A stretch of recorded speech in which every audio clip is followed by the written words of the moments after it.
Yo, what's up? This is Justin Singh from Anti-Flag, and you're listening to Bucket. What's up, Internet? Welcome back to another edition of Bucketlist. My name is Jason, and I'm joined today by a very special guest. You can go ahead and introduce yourself. Yeah, this is Justin from Anti-Flag. Good to talk to you, buddy. Very good to talk to you, too, sir. So, if I'm not mistaken, I'm catching you in Zurich, Switzerland right now. We're in Switzerland, kicking off another week of this tour, and right now we're out with Homeless Gospel Choir and ZSK, or ZSK, based on what continent this is, I guess. But yeah, so it's exciting to see out here with those events. They're really, really cool. Very awesome, man, and it's also good to have a little bit of home with you. So, first of all, how is the European tour going so far? Is there anything in particular that sticks out or any stories that are particularly memorable about this run? Well, I would say that for me, getting to Europe was quite a bit of a problem. I got bumped from the flight, and it took me, I came on a different day than the rest of the guys. I left a day early, and with all my flight issues, I ended up getting there a day later than everybody. So it's pretty, anybody who's been through air travel and things like that get delayed, and then it just snowballs and goes from there. I lived it. So I'm just happy to be here. I got here and I was just like, all right, this is great, let's go.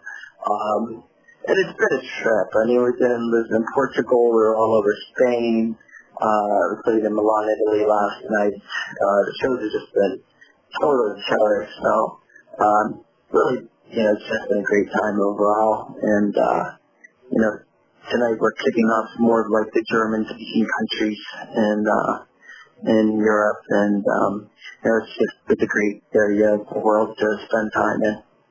A lot of punk rockers here, which is really exciting.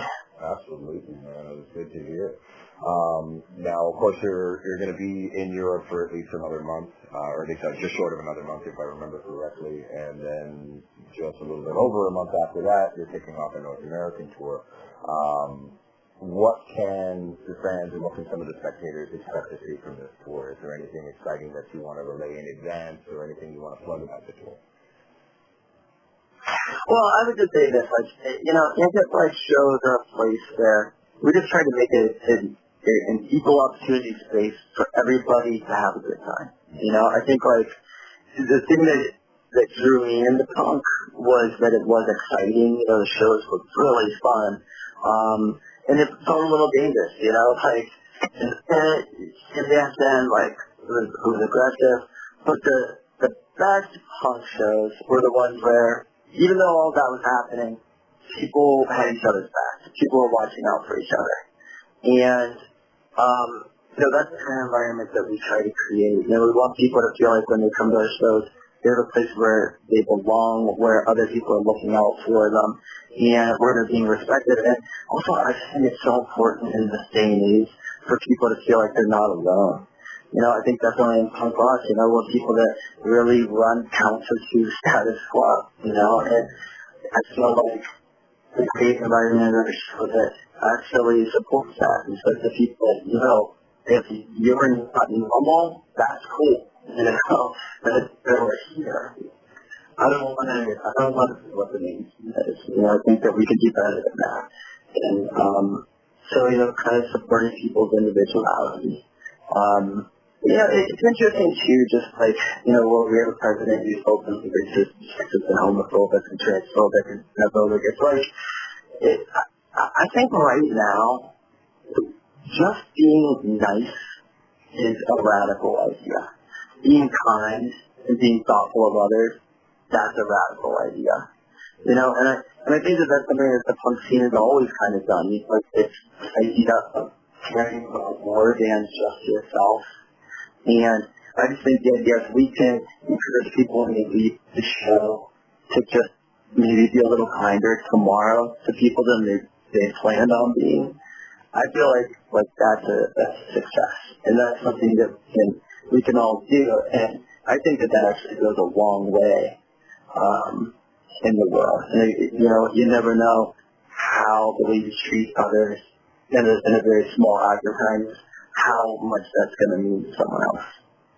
course. And it's an incredibly admirable concept that you guys have always very consistently kept behind your message, in which, spectacular segue, speaking of your consistency, you're easily one of the most consistent live punk acts in the business. And that's both in terms of keeping true to your style, keeping true to your banter, keeping true to your stage antics. And it's the case where I myself have seen Anti-Flag shows over the course of several years, and it's almost comforting to see all the same stuff is there. You know what I mean? The the drumstick going into the crowd, and then somebody falls down for something. The things that are iconic for you are there. When you're going in to get ready for a tour, are there ever conversations you have about some of these antics and stuff like that? And what are some of those conversations like? In terms of, like, are we going to do anything differently, or do we stick to what makes us us and what feels natural to us? Yeah, well, that's a really great question, because it changes from time to time, you know? I mean, the drums going into the crowd just, came completely from our drummer, Pat, and it was completely, like, his spontaneous thing that he decided to do. Okay. And during that tour, he had been going into the circle pit and leading a song in the circle pit. And so when we finished our set, he went down to the crowd again, and I thought that that's what he was going to do. But then I turned around and I saw that somebody was handing him his kick drum, and I just got like goosebumps. I was like, holy fuck, I see what he's doing. So zero communication. Just like, I have a surprise for you guys. Yeah. Yeah, 100%. Like, and I'll never forget that night. It was in Leipzig, Germany, and he just did it. And we all were like, we figured out what he was doing. They were like, okay, let's go. And, and then after that show, then we started to communicate about, like, that's awesome. How do we do that? Like, how do we make that better? Okay.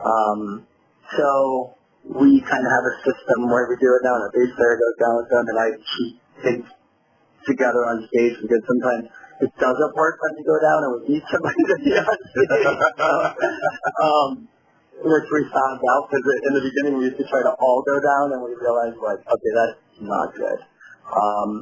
So, usually things happen and that are spontaneous, and then we talk it through, and we're like, all right, that was cool. We all enjoyed that. How do we make it better? And, usually the live show, it just morphs over time for that reason. It was funny, I went back and watched it over on YouTube. It was from like 2010. And I was just seeing the things that we were doing back then, and like, we don't do any of those things anymore. As far as like things that I guess you would call antics or whatever you want to call it, Like, we do pretty much completely different things now. And those things they just kind of happen, but then once they do happen, we talk about it. And then of course, like right now, we're playing a lot of new songs. We've released 4 new songs, and we're playing them all in the set. So, and what is kind of cool and different with this record for us is that we're releasing the songs, and we released some of them a couple months ago. And so we're out there, and people know them, and that's really fun. And in the past, it was like, wait till the record comes out, and we'll put music out. But we've been just releasing songs, and people know them, so that's something that's cool. And, if you don't have, like, the last 2 or 3 records, or you haven't listened to them or downloaded them or whatever, there's so many songs on the set you're just not going to know. I mean, we play a good bit of new stuff, and we always kind of have done that with our tours,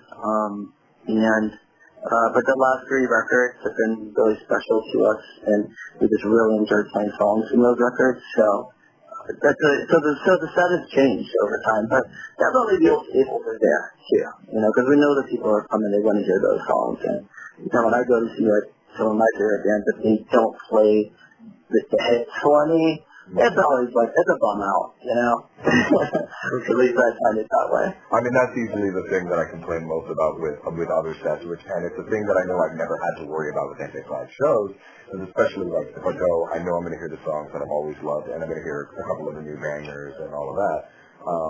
So for that respect, trust me, you're doing the right thing here, and especially to note on the fact that... Thank you. No problem, man. And to note on the fact that people are digging your new tunes, this is very much obviously attributed to the beauties of the internet and things like Spotify and stuff like that. Has it felt like your message has been easier to convey because of these mediums?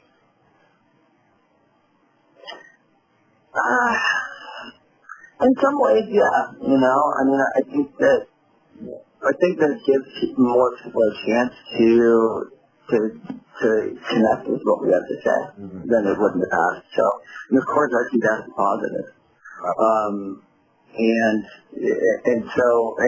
that is exciting. You know, it's kind of interesting when a new song will go up because people that know the band well will, they'll be there right away, and then you'll see the next round of people who didn't know the band but were like, oh, hey, this is pretty cool. And that's exciting because you're like, oh, great, like we're connecting with some people who didn't know us before.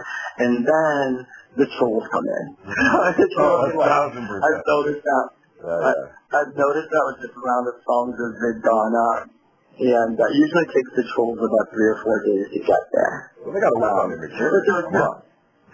They do, I'm telling you, right? But I just think that that's kind of an interesting phenomenon that I just noticed happening on this record. But it is, but I do see where like there's definitely a routine that takes place where in the way that people are finding the music, and it's usually really positive until people show up who just want to be dicks, which is okay. Those people are going to be there no matter what, so you just accept that. For sure. So, to speak on your illustrious career, and it's been 30-plus years now, if I'm not mistaken, and 2020 Vision, which you just announced, is about to be 11 albums, if I'm right. Yeah. This is a huge feat for any band. Is there something about this new record that you're particularly excited for, and that, this is, of course, respecting the fact that 4 tracks of it have already been released, they're all amazing tracks. Is there something particular about this record that hasn't been released that you're excited for, that you want the rest of the world to kind of sit and anticipate? Well, I mean, to be honest with you, like, I wasn't in any kind of a mood to make a record. Our last record, American Vault, didn't come out that long ago. So it wasn't on the top of my head to make a record until the songs just started to write themselves because of the language and the accents of the president. There's a president we started with who had a Muslim ban. Yeah. I mean, literally call it a Muslim ban. So when these things start to happen in the country that you live in, it's really hard to just sit on the sidelines and just watch that happen without feeling like you have to make a comment. So we just, the songs started being written, and it was very quickly, we just said to ourselves, like, we can't just sit on the sidelines. So we want to mark our place of where we were standing when this was happening. Because I don't want people coming to me in 10 years and saying, that guy was openly racist, how did you just let that happen? So that was how the record kind of came about. And the record's about as much about confronting Trump and, his xenophobia as it is about being optimistic and saying that we can actually, the title 2020 Vision, of course, it's a play on words and the 2020, so there's double entendre to it, but it's also about the idea that, we can have clarity for where we want the future to go. The future is unwritten, and we can write that future, and there's a lot of songs of optimism on the record. It's a mix of seeing what's wrong and talking about the fact that we can right the ship. Mm-hmm. Well, so as amazing as that is to hear, especially for the fact that you weren't even planning on writing this record, is something that you felt compelled to do almost in some way, shape, or form, very Star Wars-esque in a sense, if you will. That's incredible. I didn't choose the rebellion. The rebellion shows. Yeah. Speaking on that note, and in the words of progression and making a difference, if you could prevent a natural disaster by eliminating any one of Donald Trump or any member of his family's daily self-care routines, which routine do you think you would want to eliminate? Oh man, I don't know. I mean, I think that Donald himself is so much makeup that it probably is like some kind of environmental toxic hazard, I would imagine. It's a lot of you don't get to be that Cheetos orange colored without really piling it on. So that's a lot of face cover there, probably. 1,000%. Probably tons and tons of it. Very, very. Pardon me? And I said 1,000% and very, very true. It's pretty weird, man. In the words of the great Joe Rogan, you don't get to talk about climate change when a polar bear bursts into flames every time you do your fucking hair. So. But I mean, obviously, though, it is an important subject, just in the fact that. One of the things that is just so tragic and painful to me, and I felt the same way with the Obama administration and the Bush administration, of course, but, but at least with the Obama administration, there was like a little tiny step forward, and incontestable that it was there. With the Trump administration was literally taking steps backward on the climate crisis. And, you just watch Australia burn, and you're just like, wow. These climate deniers are costing us. They're costing us so big, and, the oceans are becoming more toxic. And, we're just not, it's a systemic problem. It's a massive problem, and it requires mobilization of nations in a crisis manner. I try to do my best, my little things. Recycling, I think that's great. Try to eat, vegetarian and vegan, those kind of things. And I think it's great when people personally try to take that impact on. But it's going to take so much more than that. And the fact that the administration is actually not even trying to move us forward, but actually taking us backward, that's one of the reasons that you've got to go. It's very tough. You're absolutely right. This is the end for you, my friend. We're going to come down to our last question. It's a commonality to a Bucketlist that we try to come to, a nice positive finish, a little bit of a cheesy pop, if you will. After 30 years of punk rock, 11 albums, all the things that you've done in your musical career, what is still left on the bucket list for Anti-Flag, and what's still left on the bucket list for Justin King? Well, it's funny. I was just scrolling through the notes in my phone, and one day I made a list, and it was like, to do before I die. And I was just like... It almost sounds like a bucket list. Yeah, I guess you could call it a bucket list. I don't know, let's see. It was sounds a little more dramatic that way, though, right? Yeah. But, one of the things that we did in this record which was really cool is with our song Unbreakable, and there's a deal out now, and it was made by some kids from Nigeria and who we connected with. And, really as a band, we've gone to places where punk rock is really popular, so, it's allowed us to be able to travel there. But Africa, some of us have been in Africa, but not everyone have not gone and not performed as a band there, and it was really exciting to connect with some, filmmakers over there and do a project together and create something really, which I think is really amazing. And just very quick, the backstory on these kids is that these really poor kids who had very little resources. They're literally working with like a cracked iPhone and old computers and almost no internet connection, learning how to do special effects over YouTube, and just wanting to be filmmakers. And they would just make these short films that would take like a day to render, or like a 5-minute thing. And they put their stuff online. It just got noticed a little bit by some people here and there. And we happened to stumble across it, and we thought it was amazing. And we reached out to them, like, you guys want to do a video with us? And and we had a song in mind, because the song is really about the idea that no matter what other people tell you, if you have something that you really believe in, you can do it. And it's that whole kind of DIY aspect. And I just felt like they absolutely embodied that. So we sent them a song, and they were like, oh, God, it relates to this song so much, and they'd love to hear it. And what was really cool then, about a week later, they went viral. And J.J. Abrams was writing to them, and all kinds of really famous Hollywood filmmakers and stuff. Amazing. And yeah, it was really unreal. And they kind of just went, it was like they ghosted us. They were just gone for like a week.